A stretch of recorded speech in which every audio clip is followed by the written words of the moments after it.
العلم، الكواكب والنجوم، الإلكترونات، البروتونات، الزمن، ميدان طلعت حرب، إسحاق نيوتن، 10 جنيه القديمة، 10 جنيه الجديدة. تابعونا لمعرفة المزيد. اللايك والسبسكرايب، ومن العلم نستزيد. كان في كاتب بياخد كده عمود في الجرايد يكتب فيه ملخص لحاجه معينه، فجه في يوم ما كتبش الملخص اللي هو كان المفروض يكتبه، كتب كلام اكتر. فسالوا لي اشمعنى النهارده كتبت كلام اكتر من العادي؟ قال لك ما كانش عندي وقت الخص زي كل مره، اسهل يقول كلام اكتر بدل ما ياخد وقت كتير ينقي الكلام المعبر عن الموضوع. انك تلخص او تبسط حاجه وتديها حقها في نفس الوقت دي حاجه صعبه جدا، بالذات لو بتعمل كده في العلم. كراش كورس، فيزيكس جيرل، فيسوس، 1 2 3، كل دي قنوات اجنبيه بدات في حوار تبسيط العلوم من زمان جدا، وفي منهم اللي بدا في 2010 كمان. فده شيء مش جديد، هو جديد عندنا بس نسبيا. يعني الناس اللي عارفه القنوات اللي بتكلم عليها تاخد بالها ان في قنوات كتير من القنوات الكبيره بتاعه تبسيط العلوم في مصر او في الوطن العربي متاثره جدا بالقنوات دي. تبسيط العلوم او البوب ساينس، ثانيه، بوب ساينس اصلا ماشي، يعني ساينس علوم، بوب مش تبسيط. بوب حاجه مفرقعه، حاجه مطرقعه، حاجه تلفت كده، لما حاجه تفرقع جنبك بتلف تبص اللي هو ايه ده، ايه اللي حصل، في ايه. لو دخلت على النت هتلاقي بوب ساينس هي بوبيلر ساينس او العلوم الشعبيه يعني، بس انا شايف ان هو اسم العلوم المفرقعه يعني مناسب اكتر بكتير. انت عاوز تشارك حاجه بتحبها وعايز تتكلم فيها، بس انت بتحب حاجه ممله جدا. لو حد عادي مش من الناس اللي جوه، واقصد بالناس اللي جوه الناس اللي هي غاويه، لو حد عادي مش من المجال يعني وعايز توصل له او عايز تتكلم معاه في الموضوع ده مش هيهتم. فلازم تخلي الحاجه الممله دي ممتعه، تخليها مثيره للاهتمام، تخليها مفرقعه. سؤال بس قبل ما نكمل، معلش، هو معلش 1 زائد 2 زائد 3 زائد 4 زائد 5 زائد 6 زائد 7 لحد ما لا نهايه بكام؟ ما لا نهايه. غلط. 1 زائد 2 زائد 3 زائد 4 زائد 5 زائد 6 زائد 7 لحد ما لا نهايه بيساوي 1 على 12 سالب 1 على 12. ممكن تكون سمعت المعلومه دي قبل كده من قناه من قنوات العلوم المفرقعه. قلت اللي هو ازاي يعني كل ده بيساوي 1 على 12 سالب 1 على 12 كمان، يا ريت حتى موجب. بس عارف فعلا 1 زائد 2 زائد 3 مش عارف كام ما لا نهايه عادي، لان المعلومه اللي بتقول ان هي سالب 1 على 12 دي معلومه خاطئه، بس معلومه مفرقعه. لو عايز تعرف فعلا اجابه السؤال ده كده هسيب لك فيديو في الديسكربشن، واحد فعلا بيشرح ليه ده لا يساوي سالب 1 على 12. وفي رياضيين كتير حتى على اليوتيوب برضو قالوا الموضوع ده واتكلموا فيه وان ده غلط مشهور. بس هتلاقي الفيديوهات اللي بتتكلم عن الحاجات دي اطول بكتير قوي من الفيديو اللي اتقال فيه المعلومه الغلط. ممكن اقول معلومه غلط في ثواني عشان تعرف مدى صحتها، ممكن تقعد ساعات او ايام عشان تدور بس على المعلومه الصح ولا غلط. وممكن ما تعملش كده طبعا في المعلومه زي اللي قلتها لان هي مش هتاثر عليك في حاجه، لكن لما المواضيع تبتدي تكبر اكتر وتبتدي تاثر اكتر هيبقى لازم تتاكد من صحه المعلومه عشان ساعتها تفرق معاك. بس انت قول لي مين عنده وقت او خلق يدور على حاجه مثلا زي المالتيفيرس مثلا، يدور عليها بجد ويمشي وراها ويعرف مدى صحتها او ايه الناس اللي بتتكلم عليها بتقول ايه؟ ده لا هو اسهل ولا اكثر متعه من الفيديو نفسه اللي اتقالت فيه المعلومه دي. الفيديو اللي فيه ايفكتس بصريا ممتع وبيتقال فيه حاجه بطريقه ابيلينج او تجذب الناس. اكيد 99% من اللي شافوا الفيديو مش هيعملوا كده وهيبقى الفيديو يتفرج عليه وخلاص. مفيش ناس كتير هتروح تدور على اصل المعلومه ولا عندها المنهجيه اصلا ان هي تعمل حاجه زي كده. المعلومه المفرقعه احلى بكتير من المعلومه الحقيقيه. ماشي، ايه المشكله في نقل العلم زي ما هو كده عشان الناس تستفيد؟ يعني المشكله مفيش حاجه اسمها كده، الا مثلا لو انت عندك مثلا قناه بتتكلم في التفاضل والتكامل مثلا وبتشرح ازاي تحل مساله معينه، او بتشرح علم سوليد كده الناس بتستخدمه وليه قوانين ماشيين بالقوانين بتاعتها وتمام، بس ده ممل الا لو انت غاوي يعني. لكن عامه دي حاجه ممله ان الواحد يتفرج عليها. معظم الحاجات اللي بتتقال حاجات عليها لغط، في خلاف، الموضوع مش سالك. ولو انت فعلا تظن ان الشخص اللي بيعمل البرامج دي ما هو الا رسول للعلم لم ياتي الا ليعلم الناس ويثقفهم، فمش عارف اقول لك ايه الصراحه. في شيء بيحاول يوصله ودي مش بالضروره حاجه وحشه، عادي. طب ما انا دلوقتي بقول حاجه اهو عايز اوصل من وراها حاجه معينه، احنا مش هنعرف نوعي الناس ولا تفرق معانا. بس الاكيد ان دايما في هدف ورا الحاجه، مفيش كلام بيتقال كده وخلاص. والتحيز او التوجه باين وضوح الشمس، اللي هو برده مش حاجه وحشه بس باين، حاجه باينه قوي هو عايز يقول ايه. مفيش حاجه اسمها اصل والله الراجل بيقول الكلام زي ما العلماء بيقولوا وهو بس بينقل. ده مش عكس الظن السوء بقى اللي هو الظن الكويس او الظن الخير، لا، ده الظن الملائكي. هي حاجه فيها اقوال كتير، ايا كان ايه الحاجه الراجحه او ايه الحاجه الصح. غالبا بيحصل حاجه من حاجتين، اما القناه دي بتختار راي من الاراء وتعتمد ان هو ده الصح وتبريزنت تقدم الراي ده على اساس ان هو الصح خلاص، يا اما برضو بتتبنى راي من الاراء وبتعتبر ان هو الصح بس بادعاء حياديه. مثلا يقعد 95% من الحلقه كلها بيتكلم عن راي معين ويجي في اخر 5% يقول لك على فكره في راي بيقول كذا كذا كذا، على اساس كده يعني ان هو طرح بقى قدامك كل الاختيارات وسابك انت تختار ايه اللي انت مقتنع بيه. ولو حصل فعلا وادى كل وجهات النظر حقها بيبقى في حاجات كده، حركات كده معينه، ايماءات، تهكمات، حاجات كده سطل اللي هي مش حاجه واضحه قوي على الهادي، بيبين من خلالها استهزائه او تقليله من وجهه النظر الثانيه ولو ما قالهاش بصراحه. يعني مفيش مشكله خالص في ان شخص يميل لراي عن الثاني، لكن المشكله في ادعاء الحياديه، ان انا جاي بقول لك كل الاوبشنز واختار الاكثر اقناعا بالنسبه لك. وانا ماليش دعوه، انا بس بوصل لك الحاجه ماليش راي. طب ليه يعني ما يقولش الحاجه برايه كده او اللي هو عايز يقوله خلاص؟ من ضمن الاسباب اللي هو انت مين عشان تتكلم.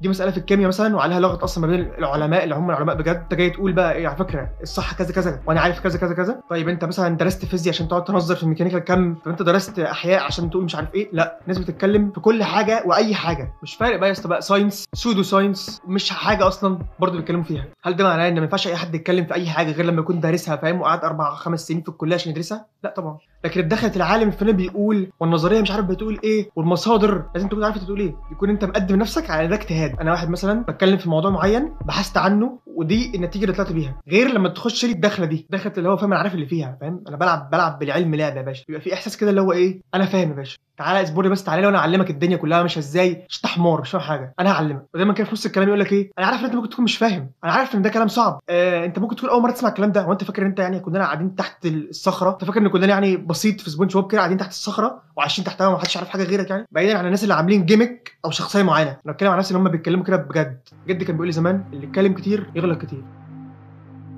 هو جدي ماليش حاجه الصراحه، بس حسيت ان انا قلت لك جدي قال لي المقوله هتبقى اتقل يعني هتبقى ليها وزن اكتر. ده بينقلنا ليه بيتم مهاجمه القنوات العلوم المفرقعه دي بشكل رهيب ويبان اوفر جدا، بيتحدف في وشهم تهم ليل ونهار. ده لان هو مثلا بيتكلم في الاحياء فيطلع شخص دارس او مجتهد في الاحياء ويطلع يرد عليه، يتكلم في الفيزياء يطلع حد يرد عليه في الفيزياء، يتكلم في الجيولوجيا يطلع حد جيولوجيا او مجتهد في الجيولوجيا ويطلع يرد عليه. يا جماعه اللي بتقولوه ده هري، اللي بتقولوه كذا كذا والصح كذا كذا. يعمل فيديو مثلا نص ساعه ولا ساعه الا بيرد على الفيديو اللي هو عامله، وهو بقى شغال كل اسبوع فيديو كل اسبوع فيديو غالبا، فطبيعي تلاقي ان هو متحوط من كل حته، هو بيتكلم في كل حاجه فكل الناس المتخصصه في الحاجه دي ترد عليه. في قنوات علوم مفرقعه بس مثلا بتاع الطبيب مثلا ما بتبقاش مفرقعه قوي يعني، هو بس بيتكلم في حاجات معينه علاقه بالطب، ولما بيهبد فالدكاتره تطلع ترد عليه وايا كان مين فيهم الصح فهم خلاص بيتكلموا في التخصص بتاعهم. مش واحد بيتكلم في كل حاجه واي حاجه، فيزياء كيمياء احياء جيولوجيا رياضيات فلك ادب تاريخ فلسفه دين علم نفس علم اجتماع. اكيد مفيش حد بيفهم في كل ده يعني، مفيش، لو انت اعلى باهل الارض مش تفهم في كل الحاجات دي مع بعض. عشان كده في منهم كتير بيبقى معاهم تيم، بس كده انتوا عايزين تيم فاهم ب 600 واحد في كل التخصصات والمجالات دي عشان لما يقولوا حاجه يبقى حاجه فعلا ليها قيمه، حاجه بتتقال وراها ريسيرش معين من ناس خدت وقت عليه وبيقدموه في حلقه. التلصقه ما تمشيش مع العلم، يا اما ما تاخدوش بقى كانه علم، ما تاخدوش بقى جديه، لكن اللي هو الزخم اللي بيتعمل حواليه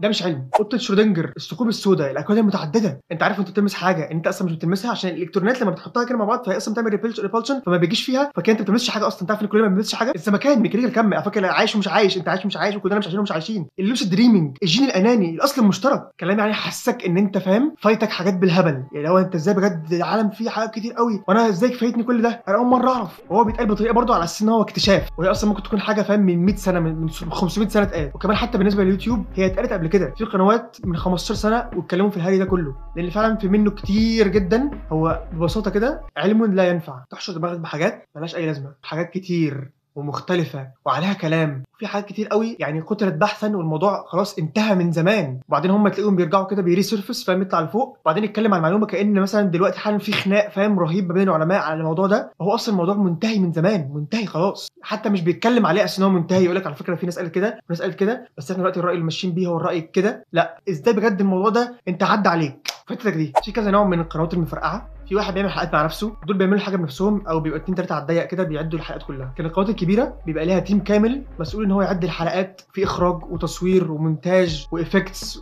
وديكور وكل حاجه، وفي واحد بيقدم، فاللي بيقدم ده هو بيقدم بس كده، هو مقدم لهذا البرنامج يعني زي اي حد بيقدم برنامج على اليوتيوب او على التلفزيون او في اي حته، هو بيقول الكلام المكتوب او بيردد الكلام اللي بيتقال له، وده مش عيب عشان ايه الغلط في كده؟ واحد بيقدم برنامج بس عايزه يعمل ايه يعني؟ العيب بقى على اللي بيسمعه وبيردد الكلام اللي بيقوله، بعدين تيجي تساله انت جبت الكلام ده منين؟ يقول لك شفته في الفيديو بتاع فلان. ايوه انت عارف فلان ده احنا لو شلنا فلان وحطينا مكانه اي حد هو هيقول نفس الكلام برضه. فلان ده مش هو اللي بيقول الكلام، فلان ده بيكتب له الكلام عشان هو مقدم، هو مش باحث مثلا وجاي بيفيض عليك بعلمه يعني. عشان لو حطينا اي حد، لو جبنا واحد من الشارع بس بيعرف يقدم هيقدم، لو انا قدمت مكانه اقول نفس الكلام اقول نفس الكلام عادي، بس انت كونت مصداقيه للشخص اللي بيقدم، مصداقيه علميه. لو معلومه سمعتها كده وزي ما دخلت زي ما خرجت وما اثرتش عليك في حاجه تمام، بس لو حاجه هتاثر او هتغير في حاجه هل مش شايف ان هي تستحق تتراجع وانك تاخد الموضوع بجديه شويه على الاقل؟